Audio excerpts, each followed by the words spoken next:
तो अस्सलाम वालेकुम, मेरा नाम है मोहम्मद सलीम भट्टी।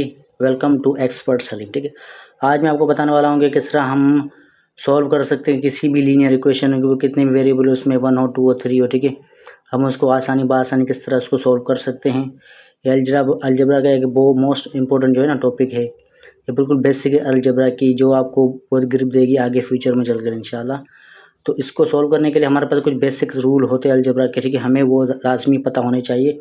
उसके अलावा हम इसको इक्वेशन को सॉल्व नहीं कर पाएंगे। ठीक है, इनके रूल इक्वेशन के बाद ही हम इसको अच्छी तरह सॉल्व कर पाएंगे। तो सबसे पहला जो रूल है वो है कि प्लस मल्टीप्लाई बाय प्लस क्या होता है, प्लस होता है। ठीक है, minus multiply by minus plus होता है, minus plus minus plus minus minus. ठीक है, आप इसको सिंपल इस तरह याद रखिए, अगर दो एक जैसी अगर साइन होगी तो उनका जो भी हमारा मल्टीप्लाई होगा तो वो प्लस ही होगा। ठीक है, और अगर दो अपोजिट जो भी साइन होगी उसका जो भी होगा वो माइनस होगा। ठीक है, वो माइनस के बराबर होगा।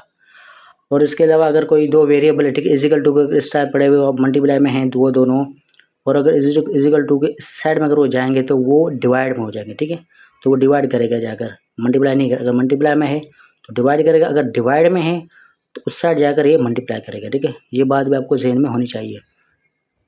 उसी तरह अगर प्लस और माइनस है, ठीक है, अगर प्लस इजिकल टू के इस साइड पे है, अगर हमको उस साइड लेके जाएंगे तो वो माइनस का हो जाएगा।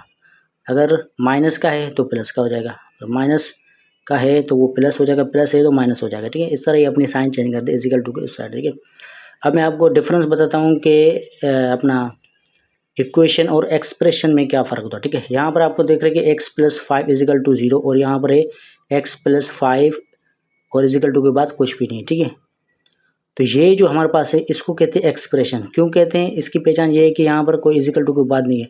इक्वेशन की हमेशा जो पहचान होती है वो होती है इजिकल टू। इजिकल टू के बाद कोई भी टर्म हो, ठीक है, इजिकल टू जहाँ जब तक नहीं होगा तब तक वो इक्वेशन नहीं कहलाई जाएगी, तब तक वो एक्सप्रेशन ही कहलाई जाएगी। ठीक है, तो ये एक्सप्रेशन है, ये इक्वेशन है। हम इक्वेशन को सोल्व करेंगे। ठीक है, जब भी किसी इक्वेशन को सोल्व किया जाता है तो उसको किस तरह सोल्व करते हैं, उसमें जो भी वेरिएबल होता है ना उसकी हमें वैल्यू फाइंड करनी होती है। अब यहाँ पे वेरिएबल एक्स है, ठीक है, तो हमें इस एक्स की वैल्यू फाइंड करनी है कि क्या आती है।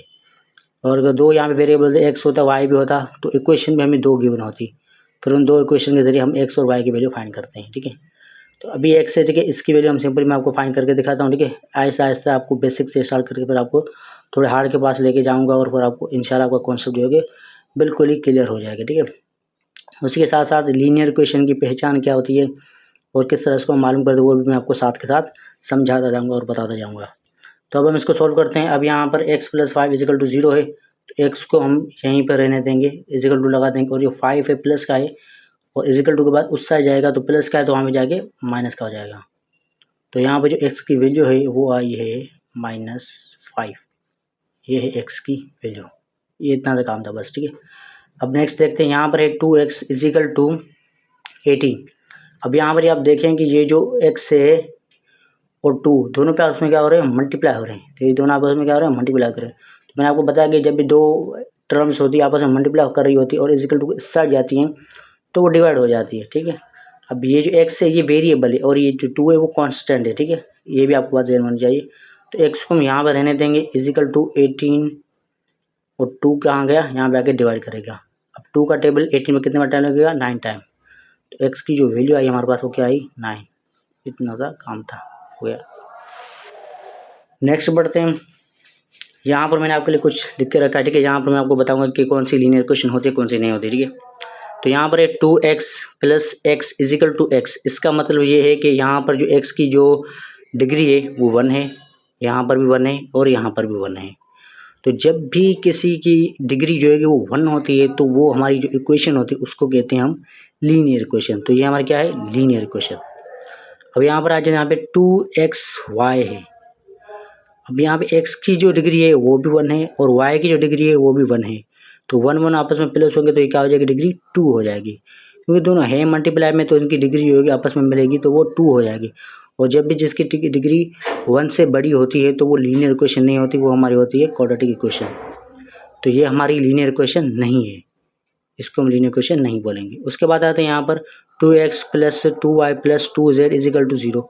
अब यहाँ पर इसकी डिग्री 1 है, इसकी डिग्री 1 है, इसकी डिग्री 1 है। ये वेरिएबल्स है साथ, ठीक है, लेकिन टर्म्स अलग अलग है। ये टर्म अलग है, ये टर्म अलग है, ये भी टर्म अलग है। सबकी डिग्री भी एक एक है। अगर इकट्ठी होती तो बात और थी, अभी अलग अलग है, इसका मतलब कि ये लीनियर इक्वेशन हमारी है। उसके बाद हम आते हैं हमारे पास, ये भी हमारी लीनियर इक्वेशन, ठीक है। और इसको देखते हैं 2x स्क्वायर, स्क्वायर है तो आप समझ लें कि x 2 टाइम, मतलब इसकी डिग्री आपको सिंपल दिख रही है कि यहाँ पे 2x की डिग्री, इसका मतलब कि ये भी हमारी लीनियर इक्वेशन है, ये क्वाड्रेटिक इक्वेशन है। इसके लिए मैं आपको नेक्स्ट वीडियो बनाकर क्वाड्रेटिक इक्वेशन किस तरह बनाते हैं, उसको किस तरह सॉल्व करते हैं, वो मैं आपको नेक्स्ट बताऊँगा, ठीक है। अभी यहाँ पे ये क्वाड्रेटिक इक्वेशन लीनियर इक्वेशन नहीं है, और इसका क्यूब है, ये भी क्यूबिक इक्वेशन है, लीनियर इक्वेशन नहीं है। और ये भी स्क्वायर में है तो ये भी नहीं है, ठीक है। तो लीनियर इक्वेशन आपको पहचान जो होगी आ गई होगी इंशाल्लाह। अब बढ़ते आगे। अब हमारे पास एक 5x माइनस 10 इजिकल टू 50। अब यहाँ पे 5x को मैं यहीं पे रहने देता हूँ, और ये माइनस का 10 है, वहाँ पे जाएगा प्लस का हो जाएगा, पहले 15 आएगा फिर प्लस का 10 लिख देंगे। तो जवाब आने पर क्या आएगा, 5x इजिकल टू ये हो जाएगा 25। अब 5 यहाँ पे मल्टीप्लाई कर रहा है, दो वेरिएबल, ठीक है। आपस में मल्टीप्लाई कर रहे हैं, तो यहाँ पर इजिकल टू के इस साइड जाएगा तो क्या करेगा, डिवाइड करेगा। तो x इजिकल टू 25/5, 5 का टेबल यहाँ पर 25 पर 5 टाइम लगेगा। x की जो वैल्यू है हमारे पास वो आई है 5, ये होगा x की वैल्यू, ठीक है। अब नेक्स्ट बढ़ते हैं, इंशाल्लाह जितने क्वेश्चन करेंगे उतना समझ पाएंगे हम लोग।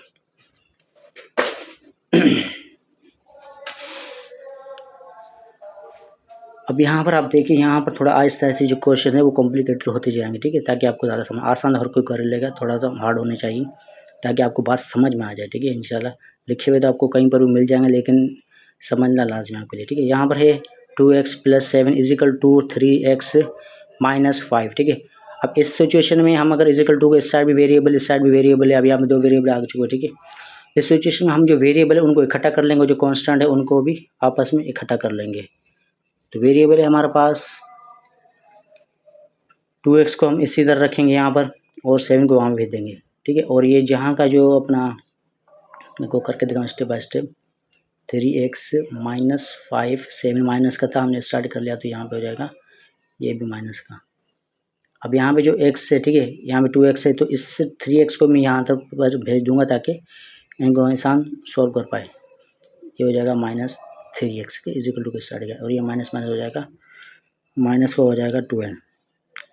अब ये माइनस है, -3 है, और ये +2 है, ठीक है। अब हम इसको माइनस और प्लस कर सकते हैं, क्योंकि दोनों की जिन्स जो एक है, समझ लें कि दोनों के वेरिएबल्स एक ही है, तो हम इसको माइनस प्लस कर सकते हैं। अदरवाइज़ यहाँ पर अगर x होता, यहाँ पे y होता, तो हम नहीं कर पाते, ठीक है। तो अब ये है 3 माइनस का, और ये 2 है प्लस का है, तो यहाँ पे आएगा माइनस का x बचेगा, ठीक है, मतलब 1 बचेगा, कुछ भी नहीं है तो 1 है यहाँ पर, और 2 है, ठीक है। और इजिकल टू यहाँ पे -12 बचेगा। तो अगर माइनस से माइनस कैंसिल हो जाएगा, तो हमारे पास x की जो वैल्यू आएगी वो आएगी 12। इतना सिंपल था, ठीक है।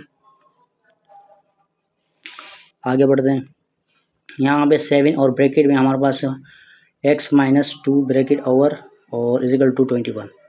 अब यहाँ पर इसको सॉल्व करने के दो तरीके, ठीक है, दोनों तरीके से जवाब आपका सेम ही आएगा। मैं आपको दोनों तरीके कोशिश करूँगा बताऊँ, ताकि आपका कॉन्सेप्ट क्लियर हो जाए। अब यहाँ पर 7 देखिए, यहाँ से मल्टीप्लाई में है, तो मल्टीप्लाई में है तो हम इसको इस साइड लेकर इससे डिवाइड करके उसके बाद सॉल्व कर सकते हैं, ठीक है। फिर मैं आपको यह तरीके करके दिखाता हूँ। तो x - 2 इसे रखेंगे, ये 7 यहाँ पर मल्टीप्लाई में था, इस साइड जाएगा तो 21 डिवाइड बाय 7 हो जाएगा, इससे डिवाइड होगा तो जवाब इसका 3 आएगा। तो x - 2 इजिकल टू 3। अब ये 2 माइनस का है, इस साइड जाएगा तो ये कुछ हो जाएगा 3 + 2, जवाब आएगा इसका, x की वैल्यू आएगी हमारे पास 5। अब ये था तरीका वो जो आसान था, ठीक है। पर अगर मैं इसको ब्रैकेट को पहले सॉल्व करूँ, जैसे मैं 7 को मल्टीप्लाई करता हूँ उसके अंदर, तो ये हमारे पास हो जाएगा 7x - 14 हो जाएगा इजिकल टू 21 हो जाएगा, ठीक है। अब मैं ऐसे करूँ कि इसको 7x को ऐसे रखूँ और इसको वहाँ पर भेज दूँ 21 + 41, तो ये हमारे पास क्या हो जाएगा 7x इजिकल टू, ये हो जाएगा हमारे पास 35, और उसके बाद x is equal to 35 divide by 7, तो जवाब हमारा क्या जाएगा 5। जवाब सही में आया। तो तरीका कोई भी हो, अगर लीनियर इक्वेशन आपको ग्रिप है तो आपका जवाब हर तरीके से जवाब सही में आएगा। लेकिन ये थोड़ा बड़ा हो गया, ये थोड़ा छोटा था, ठीक है। तो बंदा कोशिश वही करे जिसमें जवाब जल्दी आ जाए। आगे बढ़ते हैं। आगे हमारे पास क्वेश्चन है 2x माइनस 1 अपॉन है 5 और इजिकल टू 3 है, ठीक है। तो यहाँ पर हम जो 5 है यहाँ पर है डिवाइड में है, हम इसको 2x minus 1 is equal to divide में 5 था, यहाँ पर जाएगा मल्टीप्लाई करेगा, ठीक है। 3 से मल्टीप्लाई करेगा तो ये हो जाएगा 15 हो जाएगा। और फिर उसके बाद हम 2x 1 माइनस का वहाँ पर जाएगा 15 प्लस 1 हो जाएगा, 2x इजिकल टू हो जाएगा 16। अब हम इसको x is equal to 16 divide by 2, तो x की वैल्यू हमारे पास आ जाएगी 8। ये इसका जवाब था, ठीक है। बढ़ते आगे। अब यहाँ पर थोड़ा सा और बड़ा हो गया, ठीक है। जैसे हम आगे बढ़ेंगे थोड़ा बड़ा होते जाएंगे इंशाल्लाह, ताकि आपको बात समझ में आए। अब यहाँ पर है 5 है, ब्रैकेट में 2x माइनस 1 है, bracket over minus 3 bracket x plus 2 bracket over is equal to 4 है। अब यहाँ पर वही तरीका है, पहले हम इस ब्रैकेट को सॉल्व कर लें, उसके बाद ही हमें बात समझ में आएगी, ठीक है। इसमें उस तरह नहीं कर सकते कि इसको पहले वहाँ पे लेके जाए इसको सॉल्व करें, ठीक है। ब्रैकेट को सॉल्व करते हैं तो 5 को हम अंदर मल्टीप्लाई करवा देते हैं, तो 5 मल्टीप्लाई होगा तो ये रहेगा 10x। देखिए यहाँ पे मल्टीप्लाई में जो है कि कॉन्स्टेंट वेरिएबल इसके साथ हो या ना हो, ठीक है, मल्टीप्लाई हो जाएगा, क्योंकि ये मल्टीप्लाई अपने कॉन्स्टेंट के साथ ही होगा, वेरिएबल के साथ नहीं होगा, ठीक है। तो ये अपने 2 के साथ ही मल्टीप्लाई हो 10 हो गया। इसका मतलब जो x जो पहले 2 था वो अब 10x हो गया। फिर माइनस, फिर यही 5 1 से मल्टीप्लाई होगा तो ये हमारे पास 5 जो है बन जाएगा। फिर यहाँ पे आ जाएगा माइनस 3 मल्टीप्लाई होगा x से तो हो जाएगा 3x। फिर माइनस प्लस मल्टीप्लाई क्या होगा माइनस, क्योंकि अपोजिट साइन है ना, तो माइनस का ये आ जाएगा 6 हो जाएगा इजिकल टू 4।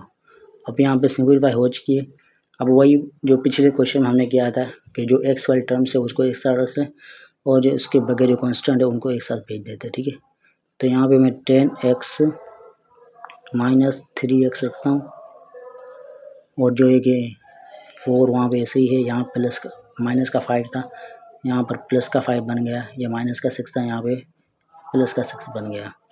अब इनको सॉल्व करेंगे, माइनस का 3 है, प्लस का 10 है, तो इससे माइनस हो जाएगा, एक बचेगा हमारे पास 7x बच जाएगा। और इन सबको आपस में प्लस कर लेंगे तो ये हो जाएगा 10 15 हो जाएगा। ये इसका जवाब क्या आएगा 15/7 यहाँ पे मल्टीप्लाई हो रहा था, यहाँ पे डिवाइड होगा, तो इसका जवाब यहीं देखिए, क्योंकि आगे यहाँ पे डिवाइड नहीं होगा। और आगे पढ़ते हैं। अब हमारे पास आ जाता है एलसीएम करना है इसको, ठीक है।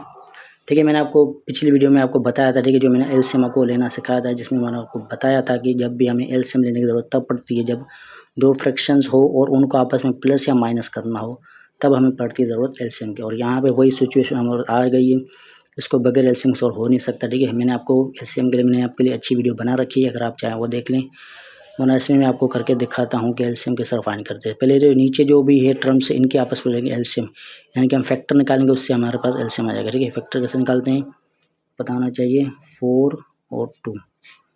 अब पहले 2 का टेबल लगाएंगे, 4 टाइम 2 टाइम लगेगा, 2 पर 1 टाइम लगेगा, फिर से 2 का टेबल लगाएंगे तो 1 टाइम, ठीक है। 2 को 2 से मल्टीप्लाई कर देंगे, क्या आ जाएगा 4। तो जो इसका एलसीएम बना है वो हमारे पास आया है 4। अब 4 को 4 से डिवाइड करेंगे, 1 टाइम डिवाइड होगा और 1 मल्टीप्लाई कर जाएगा इस पूरी टर्म से, ठीक है। तो पूरी टर्म से होगा तो वही रहेगी टर्म, ये +1, बीच का जो माइनस था माइनस रहेगा। उसके बाद हम आ जाएंगे इस तरफ इस तरह हमारे पास जो 4 पर 2 का टेबल कितना लगेगा 2 टाइम लगेगा और 2 मल्टीप्लाई बाय ये जो ऊपर वाली टर्म है इससे हो जाएगा, ठीक है। तो ये हो जाएगा 2x माइनस हो जाएगा 4 इजिकल टू 3 का 3 ऐसे रहेगा। अब यहाँ पे सिंपलीफाई हो चुकी। अब यहाँ पे ये जो 4 है यहाँ पे हो जाएगा डिवाइड हो रहा है और इजिकल टू के साथ जाएगा हो जाएगा मल्टीप्लाई। तो हम इसको इस तरह कर सकते हैं, x + 1 minus 2x minus 4 is equal to 2 यहाँ मल्टीप्लाई होगा 12। अब यहाँ में सिंपलीफाई हो चुका है। अब यहाँ पे डिवाइड में कोई फ्रैक्शन नहीं था, अब यहाँ में सिर्फ माइनस और प्लस करना रहेगा, ठीक है। तो अब हम वही करना है जो भी पिछले वाले क्वेश्चन में हमने किया था कि जो x वाली टर्म से उसको एक साथ रखेंगे और जो कांस्टेंट है उनको एक साथ रखेंगे, उसके बाद इसको सिंपलीफाई कर लेंगे। तो यहाँ पे हो जाएगा 2x और ये हो जाएगा माइनस का 2x और ये इजिकल टू 12, ये प्लस का 1 था तो हो जाएगा माइनस का 1, ये माइनस का 4 था तो ये हो जाएगा प्लस का 4, ठीक है। यहाँ पे -2x तो ये हो जाएगा हमारे पास 0 और यहाँ पर आ जाएगा हमारे पास, यहाँ पर हो जाएगा हमारे पास 2 प्लस करेंगे 16 माइनस 1 तो हो जाएगा 50। तो जवाब इसका 50 है, लेकिन एक्स यहाँ है नहीं तो एक्स की वैल्यू है ही नहीं, तो ये क्वेश्चन वैसे सही तो नहीं कहलाएगी, लेकिन यहाँ पर मैंने आपको करके दिखा दी कि इसका जवाब क्या आएगा। ठीक है, अब बढ़ते आगे। अब एक क्वेश्चन में आपको जो है कि 2 वेरिएबल वाला कराऊंगा, जिसमें आपको एक्स और वाई दोनों की वैल्यू आपको फाइंड करनी होगी। ठीक है, अब यहाँ पे हमारे क्वेश्चन है कि हमें एक्स और वाई दोनों की वैल्यू फाइंड करनी है, तो इक्वेशन में हमें 2 गिवन है। याद रखना, जब भी हमें वेरिएबल 2 फाइंड करने हैं तो उसमें इक्वेशन भी हमें 2 गिवन होंगी। अब यहाँ पे क्वेश्चन भी 2 है और वेरिएबल एक्स और वाई दोनों की वैल्यू फाइंड करनी है। ठीक है, तो सबसे पहले हम क्या करेंगे, ठीक है, इसको ऐसे रख के इजिकल टू दोनों को कोशिश करेंगे इनमें से कोई भी एक जो एलिमिनेट हम कर पाएँ तो यहाँ पे एलिमिनेट हो रहा है। ठीक है, ये यहाँ पे वाई जो है कि माइनस का है और ये प्लस का है, तो यहाँ पे इसको काट दें और यहाँ पे बचा गया एक्स इजिकल टू, यहाँ पे x1 था, यहाँ पे x1 था, 2x हो जाएगा, और यहाँ पे 2 था, यहाँ पे 2 था, ये हो जाएगा 4 हो जाएगा। अब x की वैल्यू क्या आएगी यहाँ पर इजिकल टू 4 डिवाइड बाई 2, तो x की वैल्यू हमारे पास आ गई 2। ठीक है, अब यहाँ पे x की वैल्यू निकल गई। अब इस x की वैल्यू को आप इक्वेशन नंबर 1 में पुट करें, इक्वेशन नंबर 2 में पुट करें, हमारे पास y की वैल्यू ईजिली आ जाएगी। तो हम इक्वेशन नंबर 1 में पुट करते हैं, x की वैल्यू x2 है माइनस का y है इजिकल टू 2 है, तो y को ऐसे रखेंगे माइनस का है और 2 माइनस 2 तो ये हो जाएगा 0, तो y इजिकल टू हो जाएगा हमारे पास 0। तो y की जो वैल्यू है हमारे पास वो आ गई 0। अब इस 0 को हम दोबारा यहाँ पर रखते हैं तो x की वैल्यू हमें सीधी हमारे को 2 मिल रही है, जो हमने यहाँ पे फाइंड कर दी है। अगर इसको हम यहाँ पर रखते हैं, जब यहाँ पर भी हमें 2 मिल रही है, इसका मतलब जो हमने निकाला वो दोनों की वैल्यू सही निकाली। अब यहाँ पे मैंने आपके लिए कुछ प्रैक्टिस के लिए क्वेश्चन लेके आया हूँ। ठीक है, इनको आपने करना है और घबराना नहीं है, जब तक आप प्रैक्टिस नहीं करेंगे तब तक आप सीखेंगे नहीं। यहाँ पर एक क्वेश्चन है, ठीक है, कोई लो लेवल है, ठीक है, यहाँ पर इसको आपने सॉल्व करना है, एक्स की वैल्यू फाइंड करनी है। अगर उसकी वैल्यू 5 आ जाती है तो आपने सही सॉल्व की है। फिर यहाँ पर 2 वेरिएबल है, ठीक है, इजिकल टू दोनों को एक साथ करेंगे, फिर इनको कॉन्स्टेंट अलग करके इसकी वैल्यू फाइंड करेंगे। अगर इसकी -4 आ जाती है तो आपने सही किया है। फिर यहाँ पर इसका एलसीएम लेंगे, जैसे मैंने आपको करके दिखाया था, इसका एलसीएम लेंगे, फिर इसको सिंप्लीफाई करेंगे। एक्स की वैल्यू अगर 29/5 आ जाती है तो आपने सही किया है। फिर यहाँ पर इसको ब्रैकेट को सॉल्व करेंगे, फिर यहाँ पे इसको सॉल्व करेंगे। इसकी वैल्यू अगर 5/11 आ जाती है तो आपने बिल्कुल सही किया। ठीक है, ये है प्रैक्टिस से ही आएगी आपको। ठीक है, प्रैक्टिस आप जितनी करेंगे उतना आपको बात समझ में आएगी। ठीक है, तो मिलते हैं अगली वीडियो में इंशाल्लाह। अगर आपको वीडियो अच्छी लगी तो वीडियो को प्लीज़ लाइक और सब्सक्राइब लाजमी कर दिया करें। ठीक है, बहुत मेहनत कर रहे हैं आपके लिए। मैं खुद एक स्टूडेंट हूँ, खुद आपको टाइम निकाल कर आपको पढ़ा रहा हूँ। तो मिलते हैं अगली वीडियो में इंशाल्लाह। खुदा हाफ़िज़।